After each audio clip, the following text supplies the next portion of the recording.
infrastructure recently because I think it helps describe the way that care should be thought of differently, right?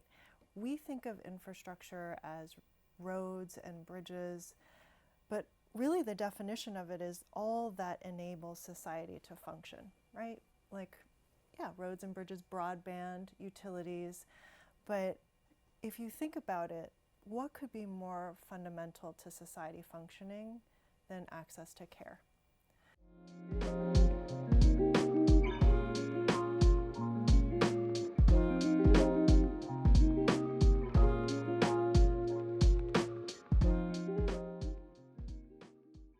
Aloha, I'm Robert Perkinson. I'm a professor at the University of Hawaii and director of the Better Tomorrow Speaker Series, which is a joint venture of the Hawaii Community Foundation and Kamehameha Schools.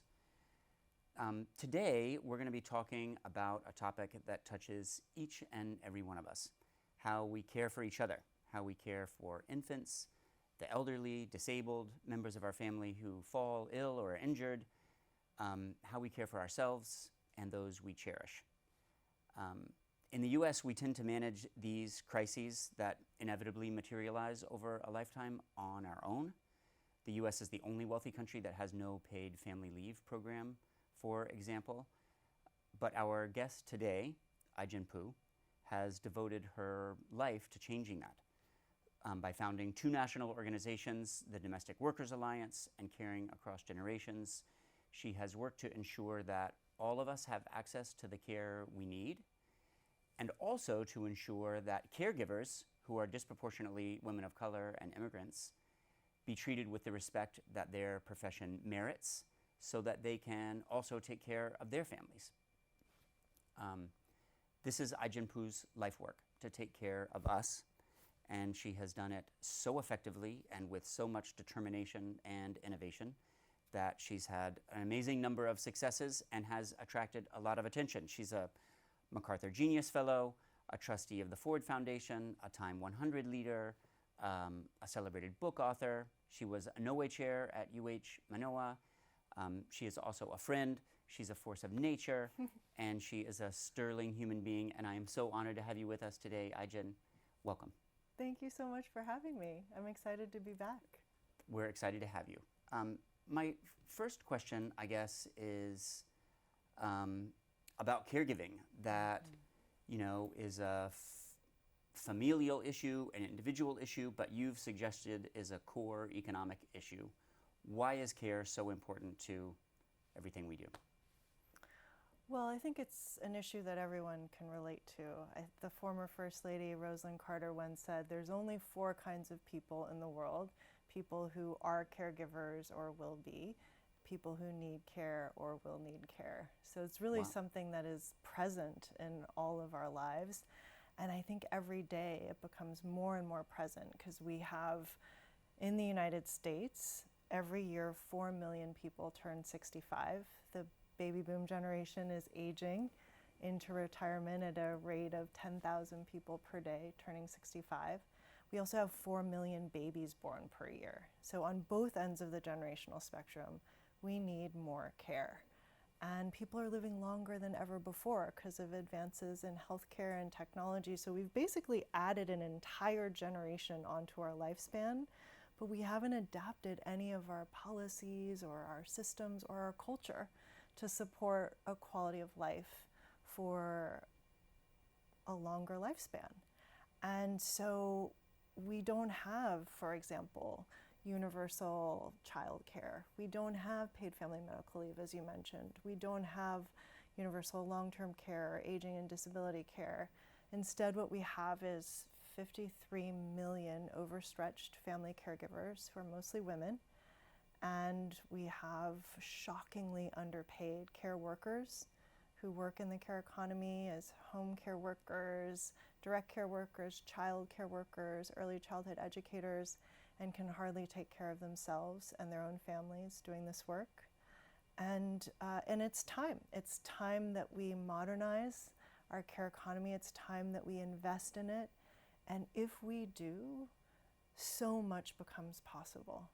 I mean, picture a future where every single person in this country who needs some kind of care or support or assistance, every person with a disability who needs assistance knows that they'll have the support they need to live a full life in the community independently, or as our parents age and maybe they develop a chronic illness like Alzheimer's or dementia, that you won't be on your own caring for them, that you'll have a well-paid, well-compensated care worker, a professional to support you and be a part of your team as you navigate these waters. Or if you have a child, that you'll have the ability to take time off from work to spend with the newborn in those precious first days.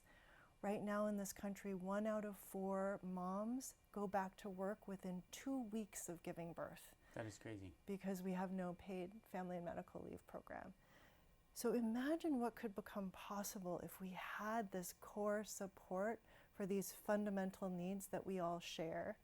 We would all be able to go to work knowing that our loved ones were in good hands. Our loved ones would have the supports that they need to live well, and our children would have the support they need to realize their full potential.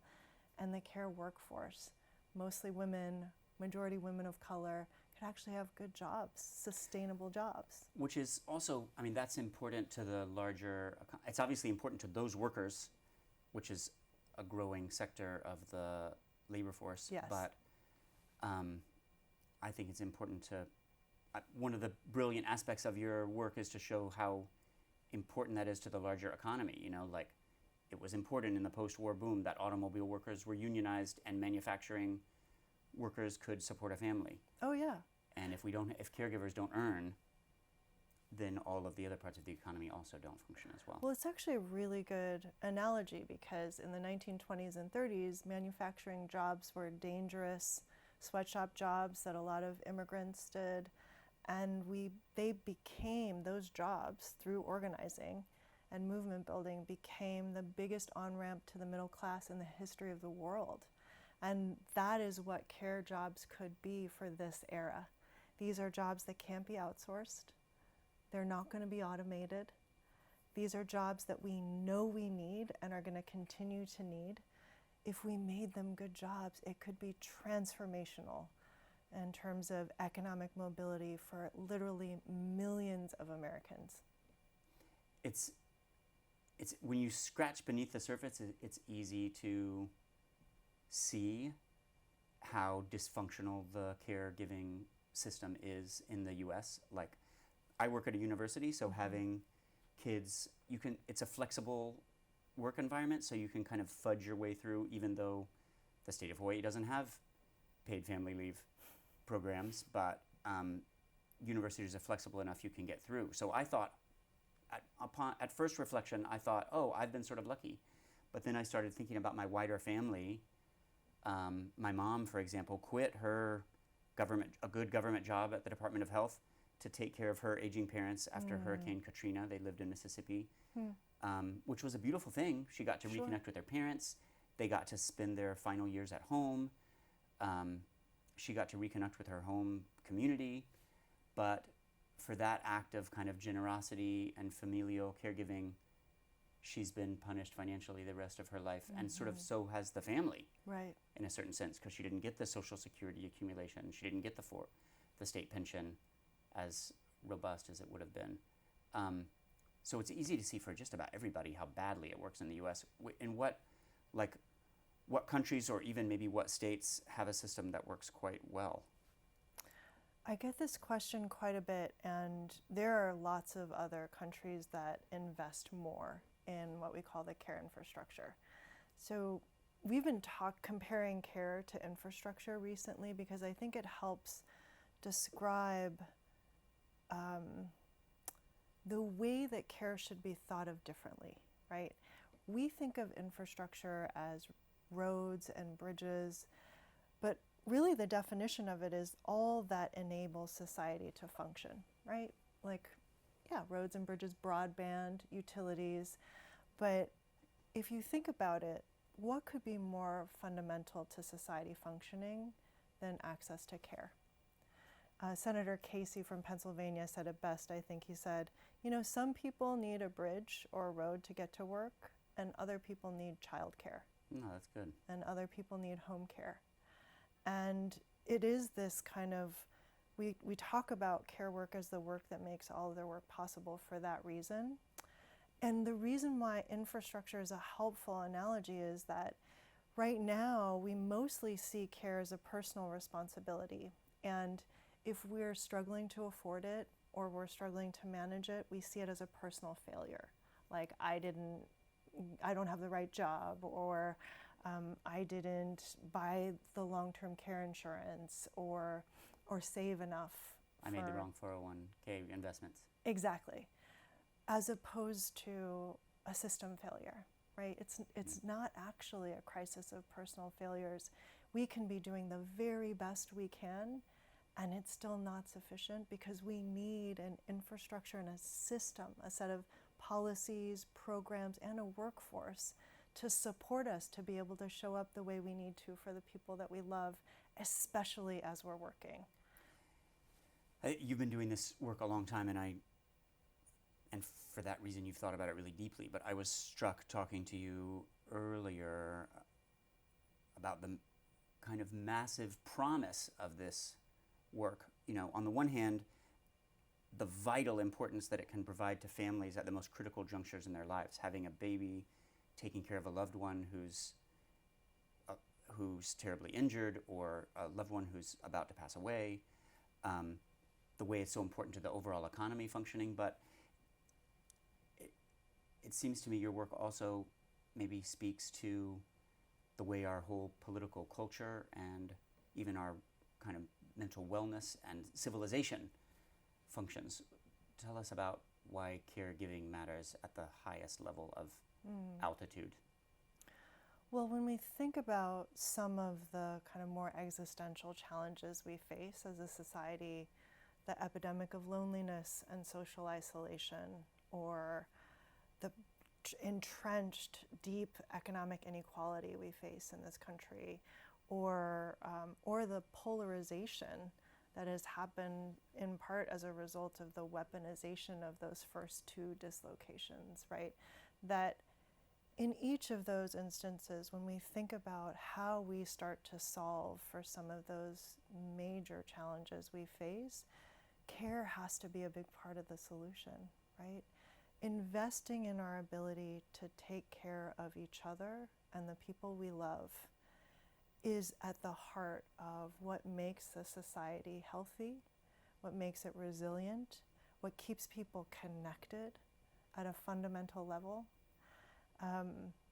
There's a social scientist at UC Berkeley named John Powell, who you may know. He runs the Othering and Belonging Institute, but he talks about two forms of suffering in society.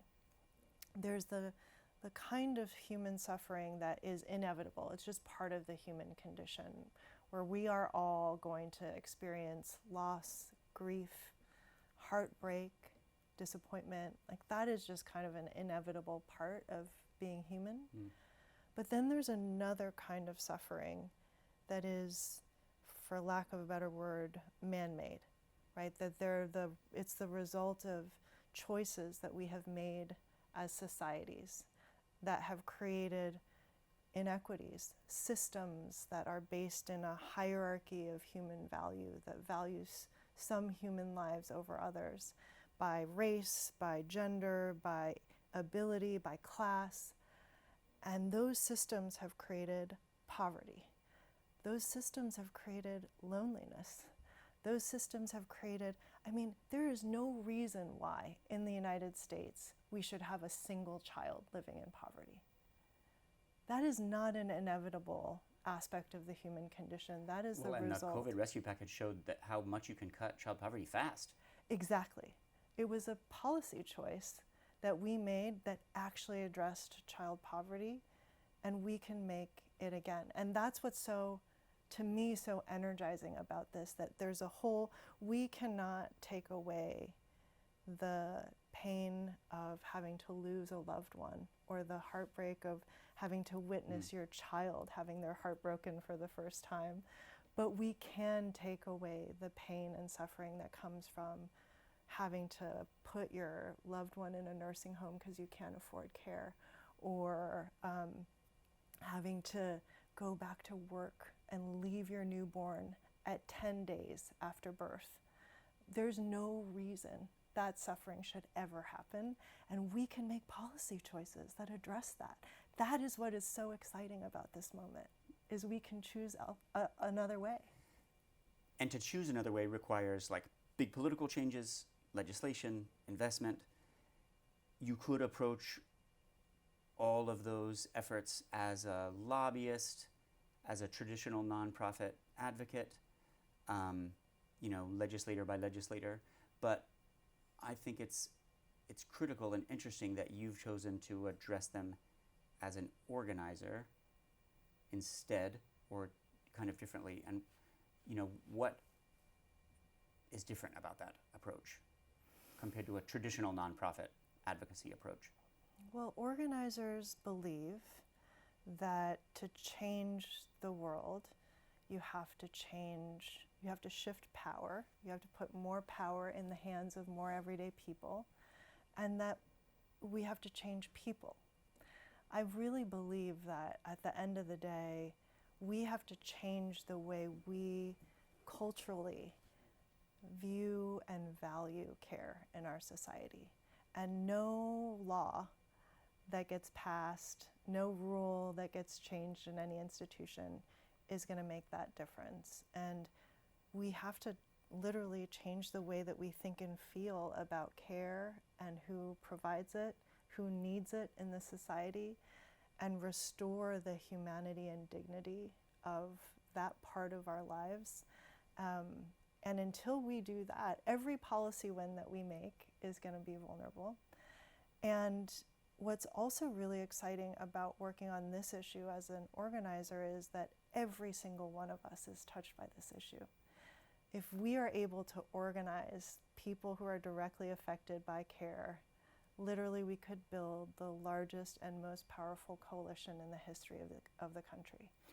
This work you started still very ambitiously, but more modestly, if I understand it, like working with domestic workers, a group of people that maybe in traditional union frameworks you would think of as kind of impossible to organize because they don't have one shop and they don't have one boss. So tell us about how the Domestic Workers Alliance came to be, and how you were able to succeed in that kind of inherently challenging environment. Well, this year actually marks my 25th year organizing domestic workers. And I started out in the parks and playgrounds of Manhattan, just finding my way onto a park bench and sitting down next to caregivers in the park and listening to their stories. And I just remember feeling so moved by the relationships that the nannies had with their children and the caregivers had with the older adults that were in their care. And just the incredible power of those relationships, and then the incredible dissonance of hearing how afraid they were to ask for a day off to see the doctor, how underpaid they were, how undervalued they were. Most of them didn't have any job security, any access to a safety net, and earned less than $10 an hour at the time. And just that disconnect between how vital the work is, right? The work that makes all of their work possible, and how little we value it in society, is what really struck me. And I think the isolation of caregiving and the work made it so that immediately domestic workers saw the value of organizing and coming together and breaking out of the isolation of that work. And I see it every day, whether it's family caregivers or care workers, professional care workers, just realizing that they are not alone, they do not have to be alone, and that together we can actually change the way that this work is valued and supported, is something that clicks very quickly.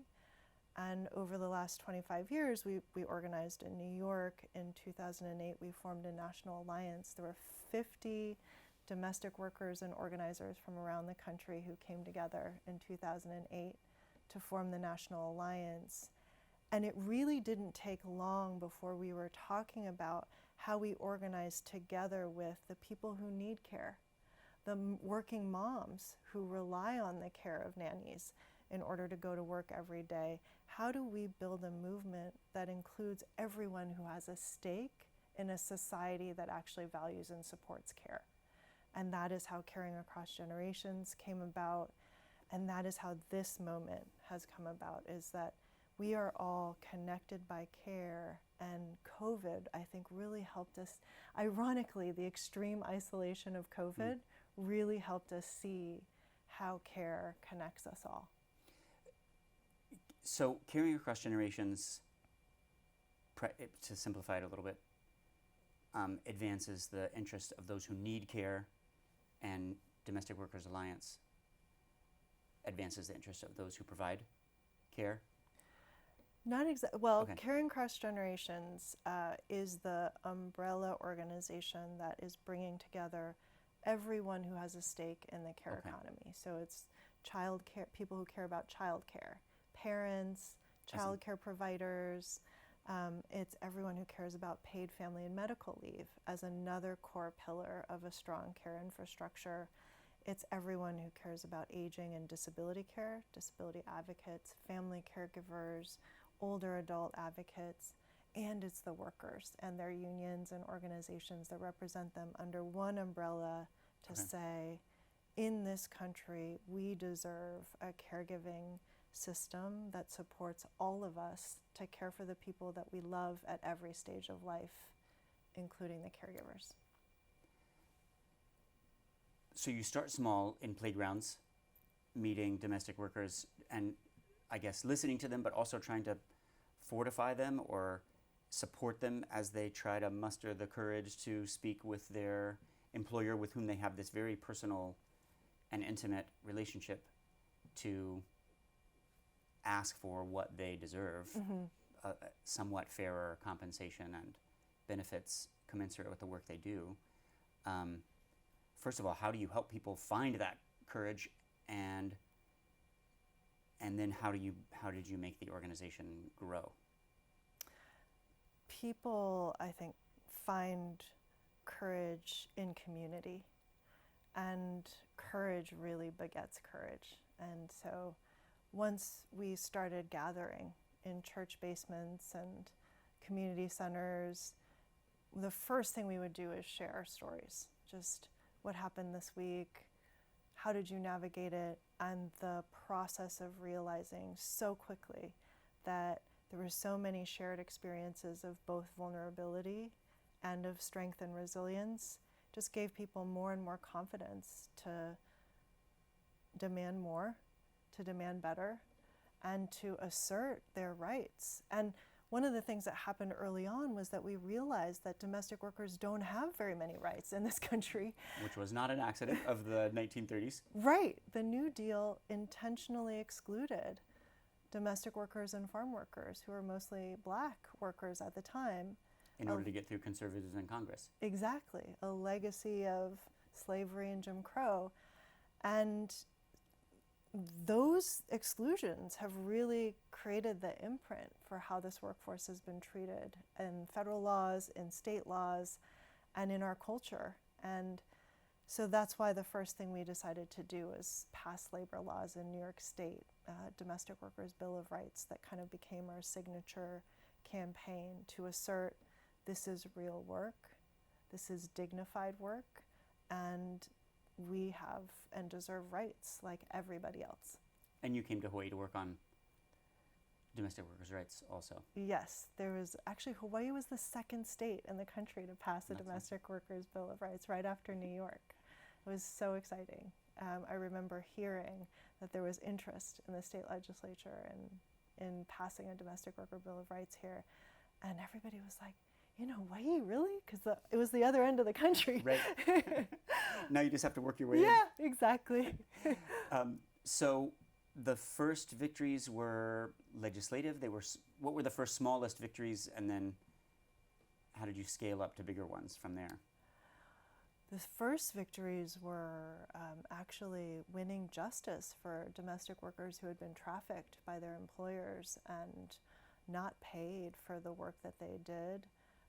And some of them were diplomats, some of them were bankers who had brought domestic workers from other countries on special visas and held their passports, and essentially it was trafficking. It was a modern-day slavery, and we would hear about these stories in the parks and try to find the women and support them, and have filed many lawsuits in the beginning. And that's how we started to realize how limited the laws were, because we thought, I mean, these are cases of extreme abuse. There have to be some levers for justice. And when we realized how limited they were, that's when we started to look at how do we change the law so that workers have more protections.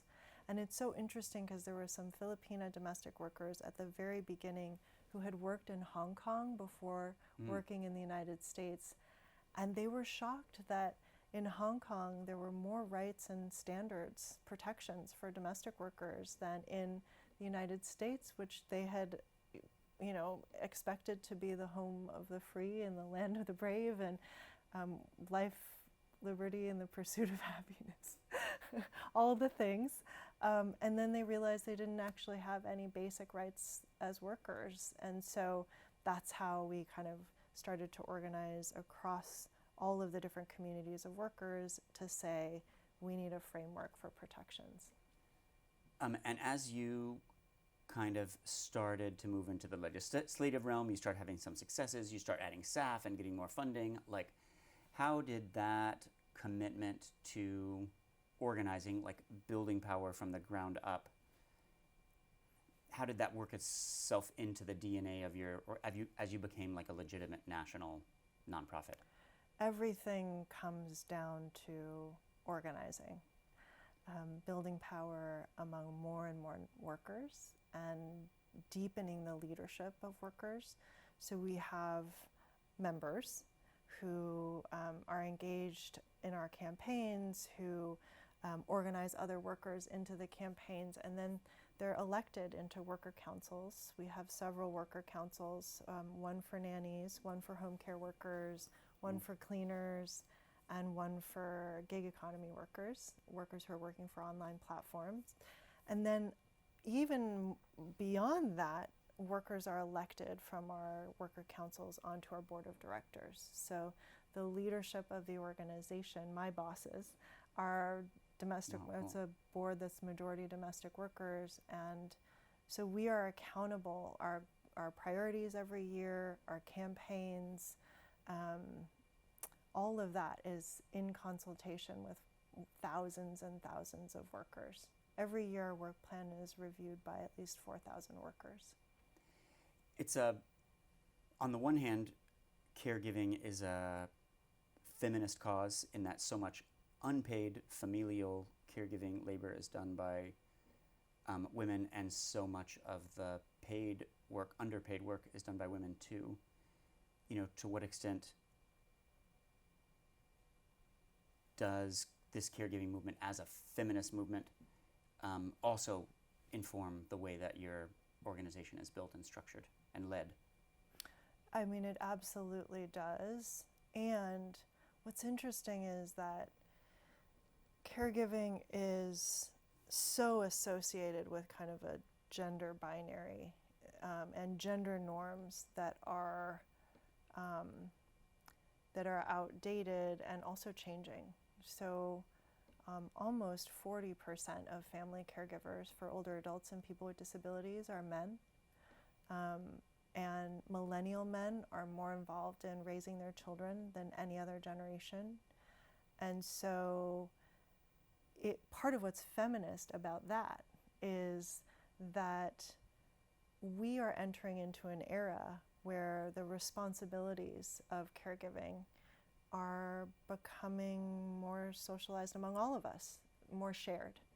And that makes the coalition bigger. and it makes the coalition bigger and more powerful, Right. and also more resilient. And I think it increases the likelihood that we will actually value and support this work long term, in a way that benefits women and women of color disproportionately.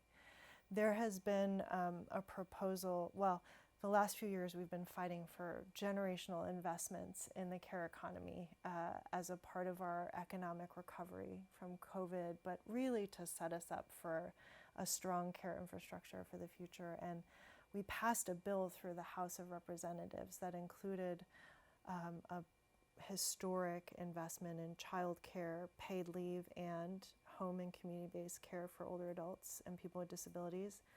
The home care proposed investment alone would have represented the single largest investment in the creation of good jobs that would benefit women in the history of the United States, because there are so many women concentrated in the care economy. Wow.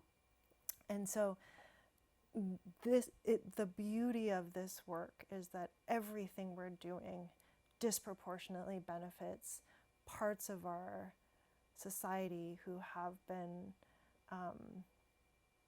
devalued, people who have been marginalized or disenfranchised, and it also benefits all of us. What about, I'm curious to learn a little bit more about how you came into this work. In your book, you write about your grandparents aging, and also your mom, being a physician. What about your caregiving experiences in your own family that either went well or not well, maybe propelled you into this work or inspired you to continue into it?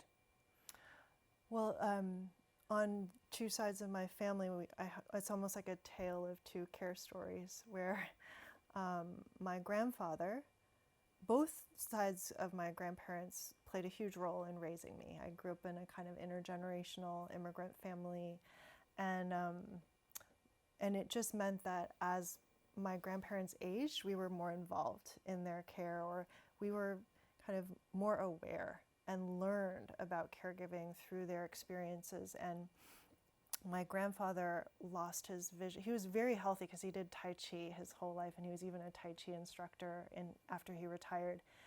But then when he reached his 90s, he started to lose his vision, and the rest of everything else sort of unfolded, and his health declined really quickly.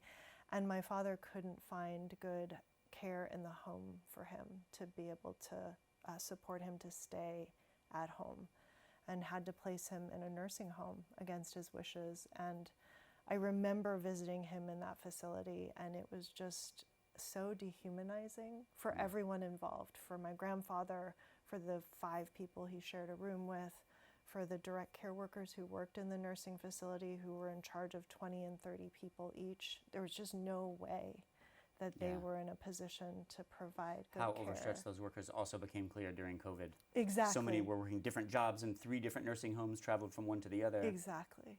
I'm so glad in a way that we had a spotlight on that, because there's no way that we can continue to rely on direct care workers to make those kind of sacrifices. It's completely dehumanizing for everyone involved. Yeah. And so he passed away after a few short months, kind of a shell of the person that I knew. And then on my mother's side, my grandfather had a stroke. My grandmother became his primary caregiver, but then she was supported by a team of home care workers who spoke Mandarin. They were Chinese immigrants as well.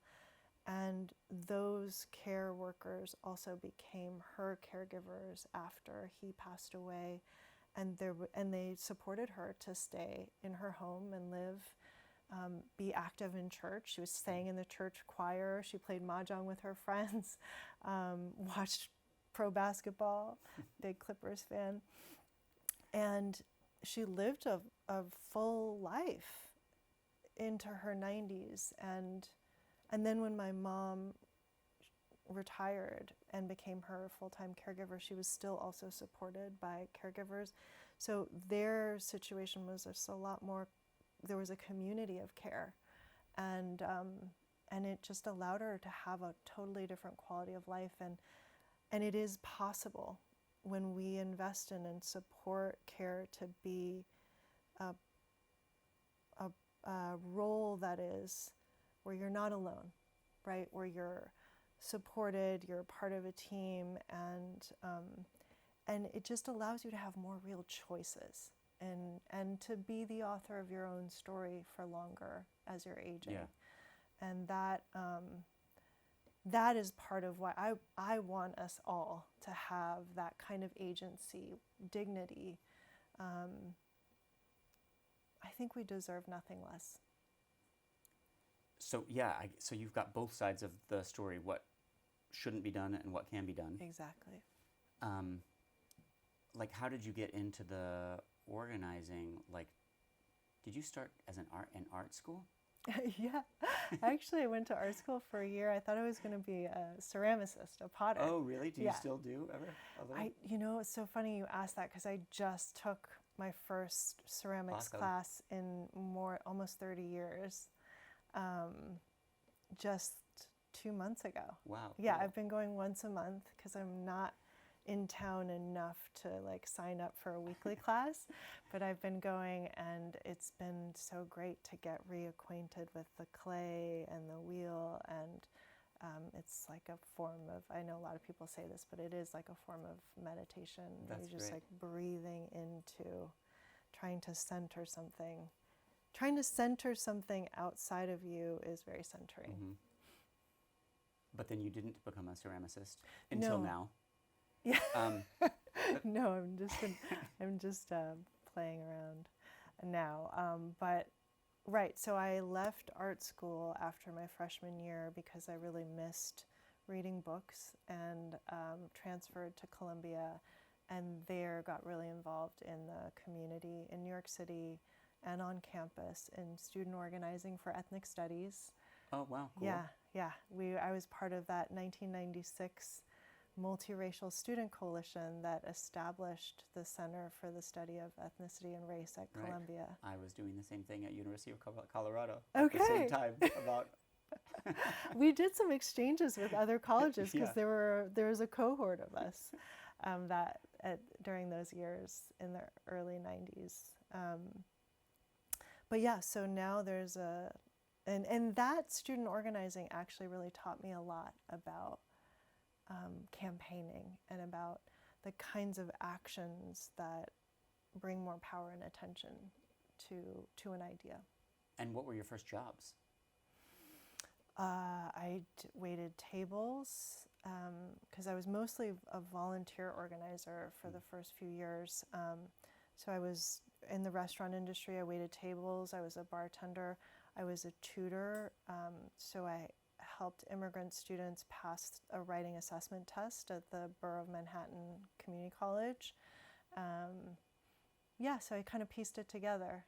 And then an opportunity came about to work as an organizer part-time, and then... And from like thinking back to you had a lot of success early and fast with Domestic Workers Alliance in a way, but it's just continued to scale up. What do you feel like you know now about organizing and organization building and power building and moving social change that you didn't know 20 years ago or so? Such a good question. 150 things, I'm sure, that you've learned, but it might be hard to distill them. I still believe in the power of everyday working class people, especially women, coming together and in that process that they have a boundless capacity to make the impossible inevitable. Like when we first started organizing domestic workers, everybody said it couldn't be done. when we first launched our campaign for Domestic Worker Bill of Rights, everybody said you'll never achieve that. When we first launched Caring Across Generations, everybody said these groups will never come together. And I suppose when there's nothing to lose, right? Domestic workers literally have no job security, no access to benefits, no ability to legally join or form a union. You kind of become so creative about how you build and wield power, and you find a way, you make a way out of no way. And losing hope and becoming cynical is never an option. It's just not on the table. And that is so powerful. That might also be your superpower. Never losing hope and remaining so optimistic and positive, and the ability to imagine a future that to you seems attainable but to others doesn't. Well, the thing that's hard interesting about that is that I do feel I worry. I'm a worrier.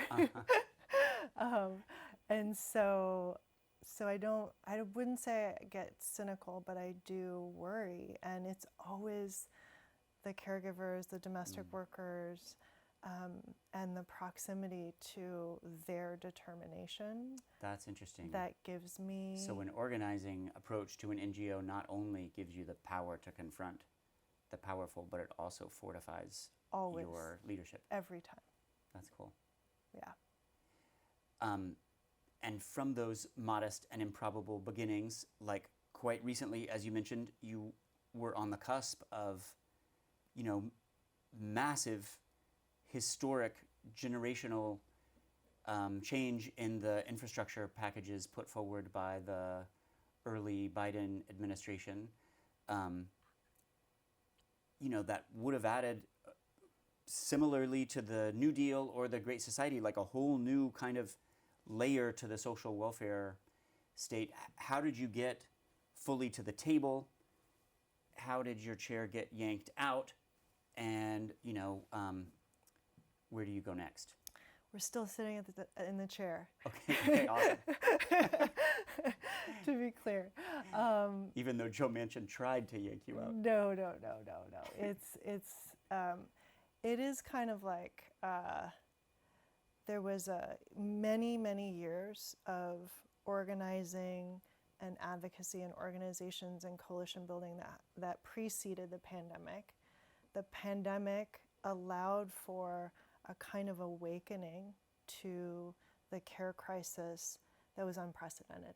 People just really realized that we can be doing the very best we can, and it's not enough. We actually need an infrastructure beneath us to support us. And what could be more important than to support us to care for people we love?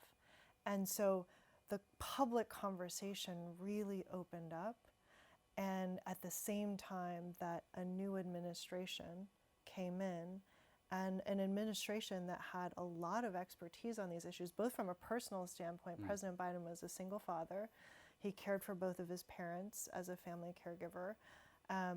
Vice President Harris was the lead sponsor of the National Domestic Workers Bill of Rights as a United States Senator before she was the vice president, and has worked on these issues for years.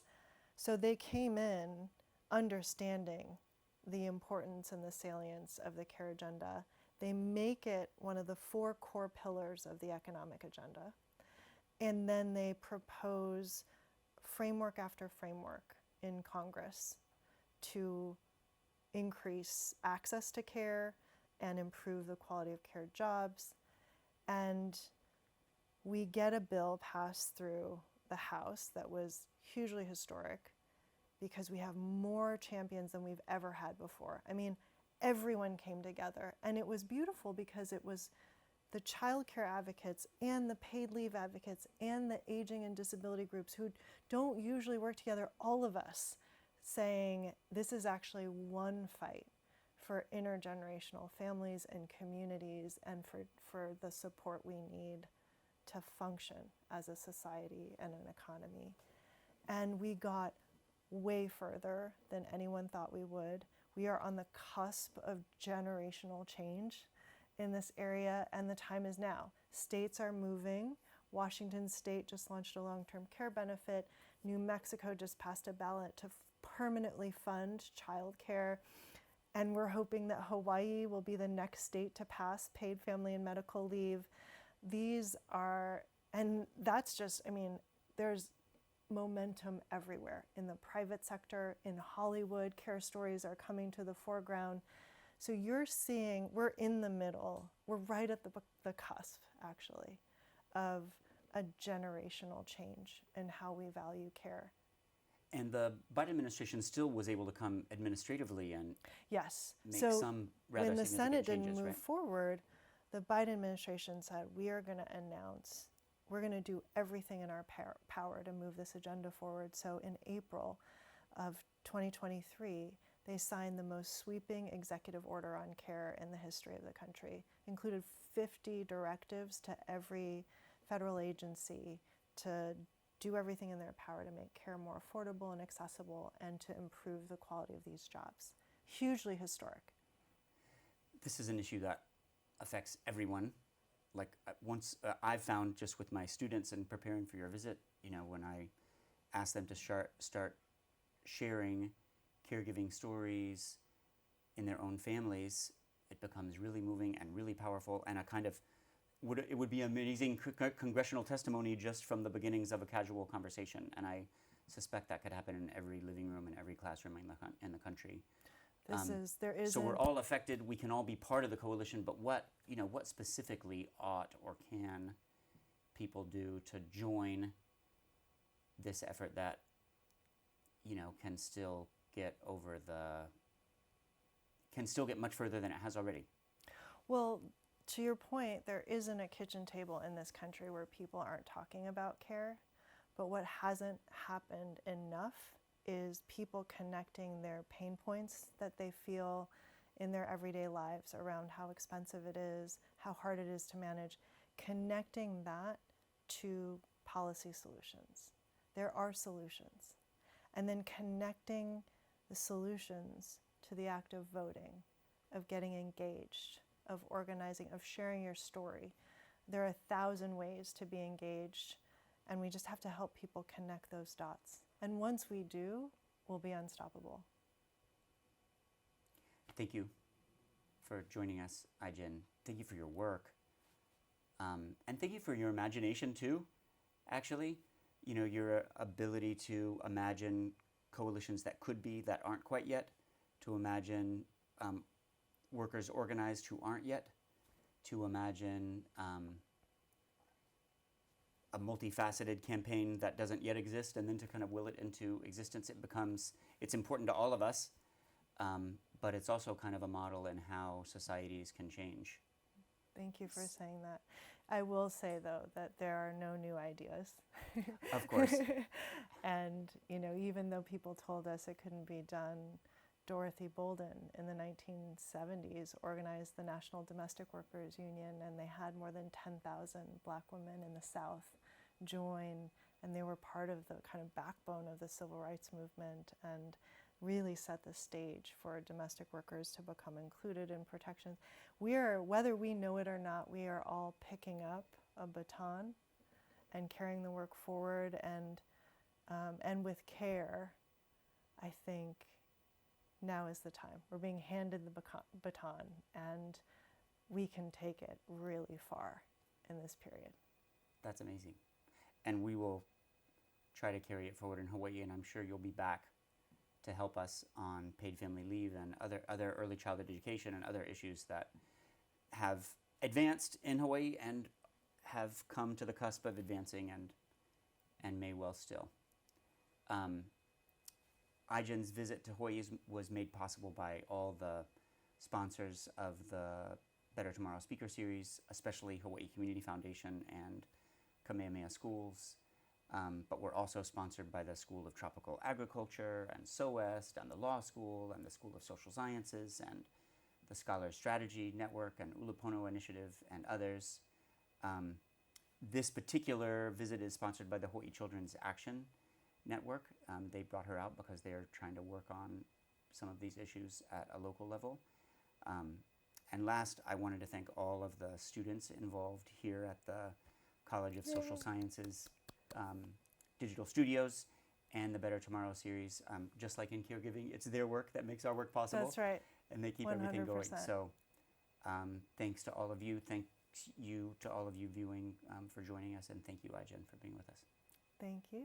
Aloha. Aloha.